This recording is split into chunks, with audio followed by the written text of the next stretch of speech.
আপনারা সবাই কেমন আছেন? আশা করি আল্লাহর অশেষ রহমতে খুব ভালো আছেন। আমিও আলহামদুলিল্লাহ ভালো আছি। তো আজকের একেবারে সিম্পল রেসিপি, এই শীতের মৌসুমে না খেলেই মিস করা হবে, সেটা হলো ধনিয়া আচারি বেগুন। তো ধনিয়া আচারি বেগুন বানানোর জন্য প্রথমে তো লাগবে আমার বেগুন আর ধনিয়া, তো মানে ধনে পাতাটা আর কি। তো এই যে এখানে আমি একটা বড় সাইজের বেগুন কেটে ধুয়ে পরিষ্কার করে রাখছি। এখন এটাকে আমি মশলা দিয়ে একটু মাখাই নিব। বিসমিল্লাহির রহমানির রহিম। দিয়ে দিলাম হাফ চা চামচ হলুদ গুঁড়া, এখন দিব হাফ চা চামচ মরিচ গুঁড়া, আর দিব স্বাদ মতো লবণ। একেবারে সহজ আর একেবারে সিম্পল একটা রেসিপি, কিন্তু খেতে অনেক টেস্টি হয়। এখন এটাকে ভালোভাবে আমি মাখাই নিব। মাখানো হয়ে গেল, এখন এটা আমি সাইডে রেখে দিব। আর এই যে এখানে ধনে পাতা বেছে তারপর ধুয়ে পরিষ্কার করে নিছি। এখন এটাকে আমি ব্লেন্ড করব। এর সাথে দিব আমি এই যে 3টা কাঁচামরিচ আর 4 কোয়া আর কি রসুন, এটা দিয়ে এখন ব্লেন্ড করে নিব। এই যে আমি ধনে পাতাটা পেস্ট করে নিলাম। এখন এটা সাইডে রেখে প্রথমে আমি বেগুনগুলো ভাজবো। এর জন্য যে একটা ফ্রাই প্যান বসাই দিছি, চুলাটাও জ্বালাই দিছি। এখন এখানে আমি 1 চামচের মতো তেল দিয়ে দিব। বিসমিল্লাহির রহমানির রহিম। এই যে বেগুনগুলো এখন ভাজবো, একেবারে সহজ। তো আজকের এই রেসিপিটা যদি আপনাদের একটু ভালো লাগে, প্রথমত বাসায় অবশ্যই ট্রাই করবেন, আর আমার চ্যানেলটাকে লাইক করবেন, শেয়ার করবেন, কমেন্ট করবেন এবং আমার পাশেই থাকবেন প্লিজ আমার ভাই বোনেরা। আর যারা ফেসবুক পেজ থেকে দেখতেছেন তারা ফেসবুক পেজটাকে লাইক শেয়ার কমেন্ট করে দিবেন। এখন আমি বেগুনটাকে ভাজবো। বেগুনটাকে উল্টাই দিব। আর বেগুনটা যখন ভাজবেন ঢাকনাটা দিবেন না, ঢাকনা দিলে প্রথমেই বেগুনটা একেবারে নরম হয়ে যাবে। এই যে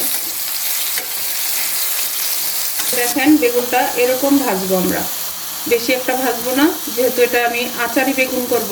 আমি এগুলা নামায় বাকি বেগুনগুলোও ভাজবো। ভাজার পরে আমি রান্নাটা শুরু করব। আমার সাথেই থাকবেন আমার প্রিয় ভাই বোনেরা। এই যে বেগুনটা ভাজা হয়ে গেল, এখন সেম ফ্রাই প্যানটাই আমি আবার বসাই দিছি। এর মধ্যে এখন রান্নাটা করে নিব। তো প্রথমে দিব আমি 1 চামচ তেল,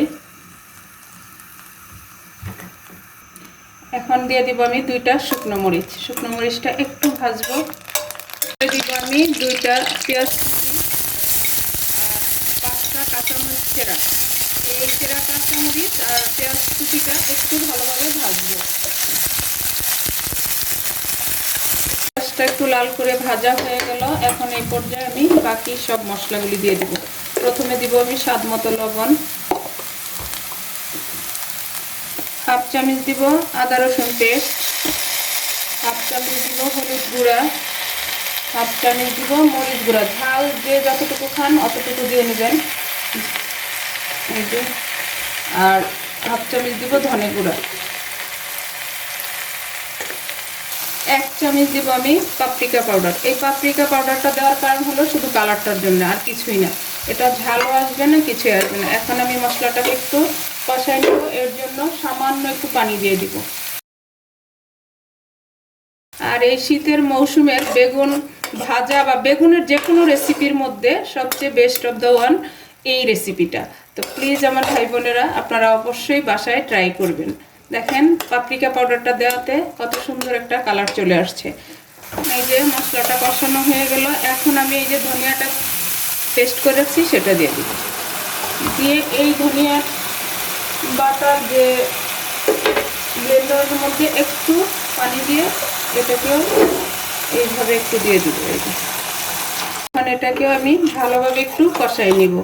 আর আজকের এই রেসিপিটা আপনারা অবশ্যই বাসায় ট্রাই করবেন, যে কোনো কিছুর সাথে অনেক ভালো যায়। এটা পোলাও, রুটি, ভাত, পরোটা সব কিছুর সাথেই ভালো লাগে। এখন এটাকে একটু আমি ভালোভাবে কষাই নিব। প্রথমে কষানো হয়ে গেল, এই পর্যায়ে আমি 6-7টা আস্ত রসুনের কোয়া দিয়ে দিব। আর চুলার আঁচটা কিন্তু আমি মিডিয়াম টু লোয়ের মাঝামাঝি রেখেই রান্নাটা করতে চাই। এই পর্যায়ে বেগুনগুলোও দিয়ে দিব। আমি এখানে জলপাইয়ের আচার দিয়ে দিব। এই জলপাইয়ের আচারের মেজারমেন্টটা বললাম না, যে যতটুকু টক খান অতটুকু দিয়ে নেবেন। আর এই আচার শুধু যে জলপাইয়ের আচার দিতে হবে তেমন কোনো কথা না। আপনারা আমের আচার দিতে পারেন, যে যেটা পছন্দ করেন সেটা দিতে পারেন। আর যদি হাতের কাছে আচারটা না থাকে তাহলে আপনারা তেঁতুলটা গোলায়ও দিতে পারেন। এখন এটাকে আমি ঢাকনা দিয়ে একদম লো করে আরও 10 মিনিট রান্না করব।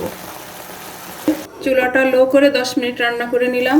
দেখেন মাশাল্লাহ মাশাল্লাহ এর গ্রানে ঘরটা একেবারে পুরো মৌ মৌ করতেছে। আর দেখেন মাশাল্লাহ মাশাল্লাহ লুকটা কিন্তু অনেক সুন্দর আসছে। এখন আমি এটাকে নামাই নিব। এই যে এখন আমি এটাকে সার্ভ করে নিব। তো এর জন্য এই যে একটা প্লেট নিয়ে নিলাম। দেখেন মাশাল্লাহ বেগুনগুলো কিন্তু ভাঙেও নেই। এই যে এটা যদি বাসায় গেস্ট আসে ওনাদেরকেও দেওয়া যায়, তাহলে ওনারাও যারা বেগুন পছন্দ করে তারা অবশ্যই খুশি হয়ে যাবে। দেখেন মাশাল্লাহ লুকটা দেখেন। যে দেখেন একেবারে অল্প সময় অল্প উপকরণের মধ্যে হাতের কাছে যা কিছু আছে সেগুলা দিয়েই আজকের রেসিপিটা হয়ে গেল ধনিয়া আচারি বেগুন। তো এই ধনিয়া আচারি বেগুনের গ্রানে মানে আমার মুখে তো পানি চলে আসছে। আমার প্রিয় ভাই বোনেরা, এখনই আমি গরম ভাতের সাথে খেয়ে নিব। আর এটা খাইতে যে গরম ভাতের সাথে কত মজা, বাসায় না বানালে বুঝতে পারবেন না। তো যাই হোক, আজকের এই রেসিপিটা বানানো আমার শেষ হয়ে গেল। আমি আপনাদের কাছ থেকে বিদায় নিব। আবার নতুন কোনো রেসিপি নিয়ে আসব। আল্লাহ হাফেজ।